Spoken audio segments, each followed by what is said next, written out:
Well, one would say government had access to oil money, and you've embarked on infrastructure, massive infrastructural development, and so what? And then you borrowed as well. So what is there to really celebrate, or is it something to champion as an achievement?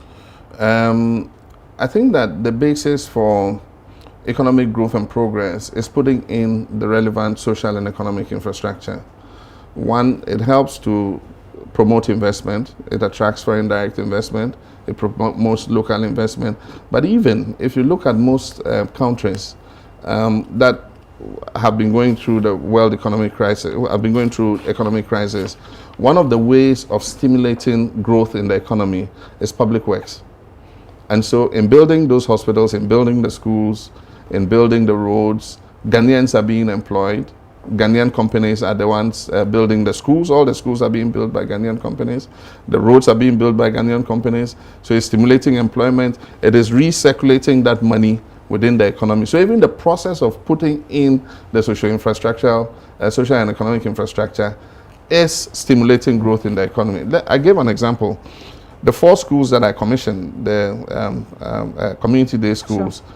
In the period of construction of those schools, they employed 600 artisans for the 4 schools. There were masons, foremen, electricians, plumbers, I mean, just name it, laborers, crane operators, and everything. And so even in the process of building the schools, we're creating employment for Ghanaians. And we're building 123 of them. So 600 times of 4 by 123, you can just imagine how many people are gaining employment. And then add the hospitals, add the water systems, add the roads and everything. You must put in place the social and economic infrastructure. And then based on that, you can build economic prosperity. And so we're doing the best we can. And the point is, there's a lot of exaggeration about borrowing. The borrowing has not been excessive. I heard one of the political leaders say during this government we had borrowed $37 billion. The total debt of Ghana as I stand today from independence is $24 billion. How can this government have borrowed $37 billion? Does it make mathematical sense to you? And yet this person goes repeating it over and over again. For what purpose, you don't know. We must tell the people the truth. The thing is, you can't lie your way into power. Okay. And speaking of which, you mentioned you've commissioned 4 and we're in March. There are 10, and you also mentioned there that... There are 10, as I speak, there are 10 ready. And I said I'm commissioning them myself. Yes. But I've asked the education service to start populating them with children. They shouldn't wait till I commission them. And so I've told the Ministry of Education, where the schools are ready, appoint the headmasters and start populating the schools. I will come round and I'll commission them. So you say 4, there are 10 ready as I speak. The Ministry of Education has to set the date. You promised 200 and we're in March. We're building 123 as of now at various stages of completion. The sites, some of them, the sites have been handed over. They've started the profiling. But the early ones that we started, the 50 and the World Bank 23, that's 73 of them. Many of them are in advanced stages of completion. And then the other 50 are coming up.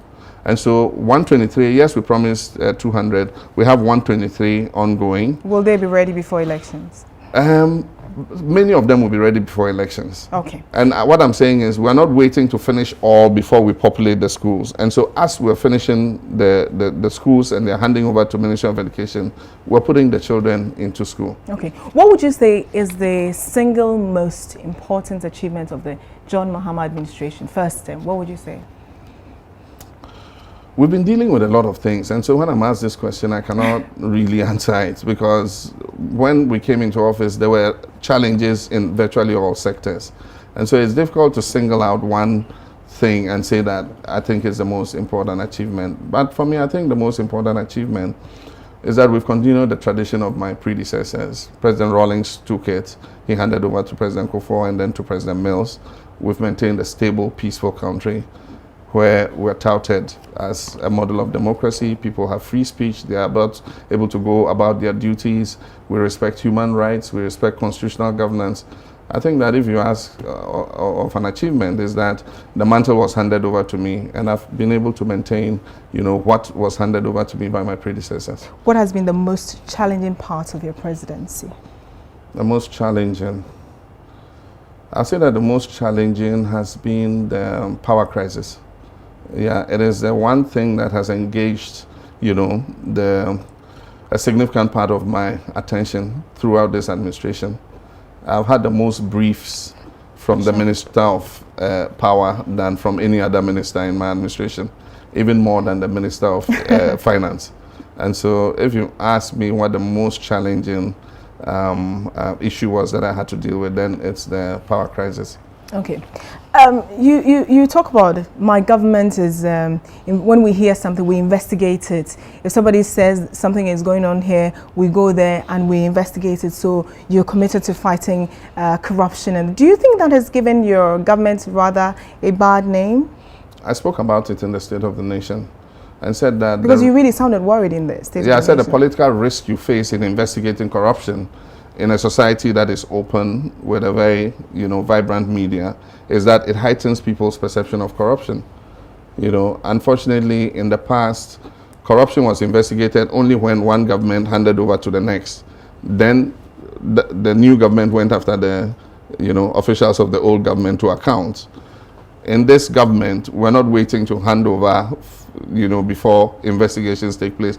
As and when corruption is coming to our attention, we're dealing with it. I authorized the committee, as the minister, to establish the committee that investigated JIDA and brought out the recommendations, and we're following up on those recommendations. Okay. National Service Secretariat, I authorized the BNI to continue with their investigations. We sacked 163 people. We have 35 people before the law courts as I speak presently. We've conducted investigations into national health insurance. People have been interdicted. And so I said, as and when those cases come to our attention, we're going to continue to investigate them. But the thing is, corruption should not be something that is trumpeted, not based on any sound evidence. The most credible measure of corruption is the Transparency International barometer report. And in the Transparency International report, of the 46 countries that were surveyed in Africa, Ghana was 7th, ahead of so many other African countries. Ghana came ahead of 112 other countries in the Transparency International report. And so that is more of a scientific measure than politicians just walking and making claims of corruption, all over the place without any substantiation. Okay. That can be worrying, because what it does is it does not promote the fight against corruption. It rather, draws back the fight against corruption. I believe that, one, we must put in place the steps that prevent corruption from happening. And so under my government, we've passed some of the legislation that will help tighten the fight against corruption.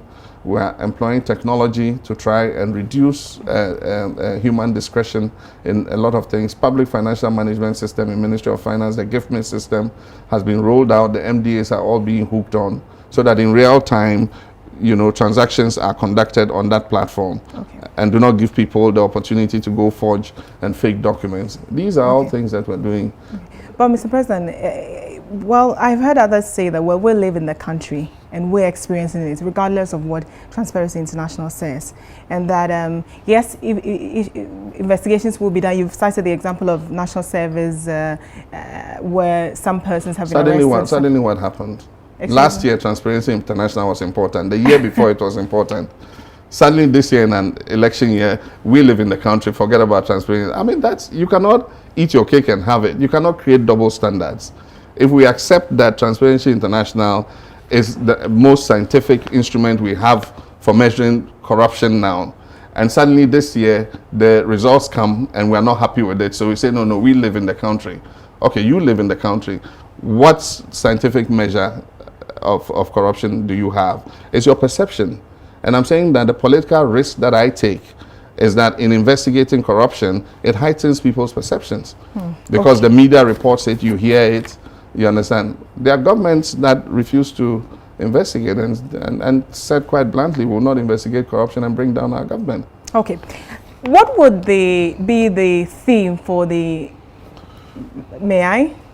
candidates John Mahama 2016. 2012, it was access to education, let's improve, let's eliminate schools under trees. So education was very, very big for you in 2012. What would the John Mahama 2016 look like, campaign look like? Our campaign manifesto is being worked on, and I wouldn't want to preempt, what they're going to come up with.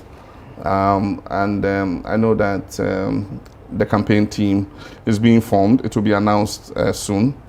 And so I cannot preempt it, but certainly the campaign this year is going to try and showcase to the Ghanaian people what we've been doing and how we can continue to build on what we've been doing. And so it's going to be an evidence-based campaign, yeah. And we're going to showcase, what the effects of the socio-economic transformation that we've been undertaking has been on the lives of the people, and if given the opportunity for another 4 years, how we're going to make that even, more significant in their lives. Okay, your main contender is Nana Akufo-Addo, and the Institute of Economic Affairs, they organize these debates for presidential candidates. Are you willing to debate, and will you be able to debate Nana Akufo-Addo? I'm willing to debate Nana Akufo-Addo any day. Even if you called him today, we'll put it here and start debating the issues. And so I don't have a problem with debating Nana. Indeed, he's made a lot of contentious statements that I would have wished that you had him here so that we will debate those issues. But essentially, our parties are involved in this, in agreeing the format of the debate, who organizes it and all that. And so it's not for me to say.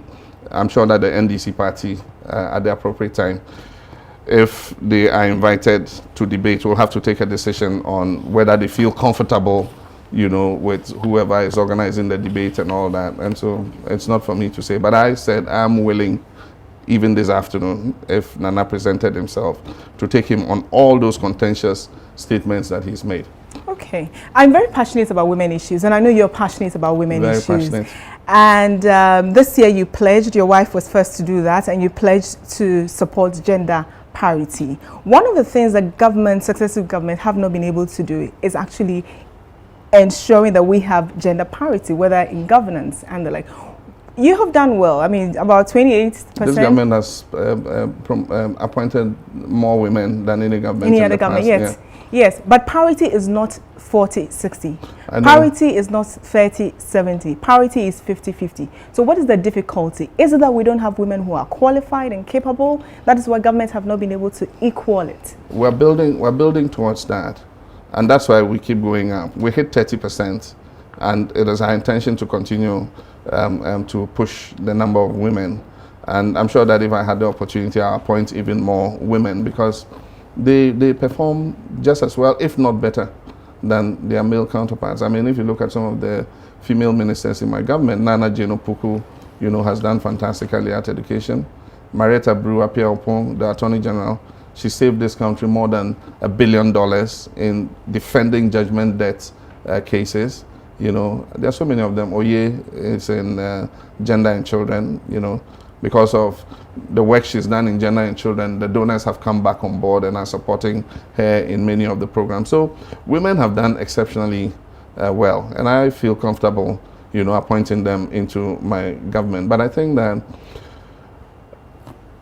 part of the problem is women sometimes find it, because of the nature of our politics, and the nature of the very aggressive media environment, it takes quite some courage to take that kind of responsibility. And so there are a few cases in which... Would you want to share that? Because I want to know if anybody has refused to serve in your government, and what reasons names was assigned to that. I cannot mention for personal reasons. Sure. Yeah, but there are a few cases where I have asked somebody to serve in my administration, and they have asked me to give them time to think about it, and then later they have declined. What reasons?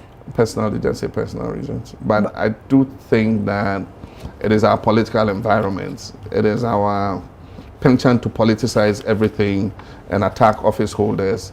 It takes quite some courage to, accept these kinds of appointments. And I wouldn't say, but even if you look at elective politics and you look at the number of women offering themselves to run for parliament and things, you find that men are more prone to go into politics than women. But I think that is changing with time. We're having a lot of role models now for women.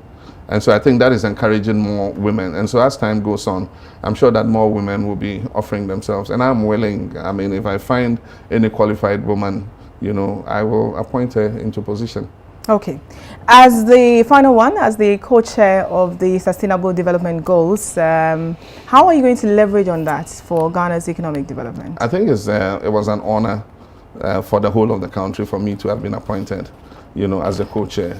I think it's a recognition of Ghana's, you know, democracy and the role that Ghana is playing in the international community. And so all of us must take pride in that appointment. And I'm going to serve creditably in order to make my country proud. Just yesterday, no, on Friday, I spoke to the Prime Minister of Norway. She's my co-chair. Sure. Yeah, and we discussed, you know, some of the work we're going to do between now and the end of the year. It's particularly difficult for me because I have an election year, sure. But still it's a responsibility that I take seriously. And so I spoke to her about how we could jointly continue to coordinate this responsibility. And we will be talking from time to time with her, my co-chair. And what will happen is on the sidelines of any event that we have, UN or EU or AU, we would hold meetings so that we can bring the members of the advocacy group along and then plan the programs that we're doing. It's a 15-year program, and so we're going to carry out this duty for the next 15 years. And so it's early days yet, but I'm sure that we will carry the responsibility and make the world proud. Okay. And as you know, you get into the campaign mood, you sort of get excited. I mean, there were a few times that you climbed the campaign platforms and, you know, terms like Opana came out of you. There was, you know, one, and I heard somebody say, you know, the more measured Mahama that we know. I think when you commented about people criticizing you if they've not been in government, you said the more measured John Mahama that we know was not the one that we saw.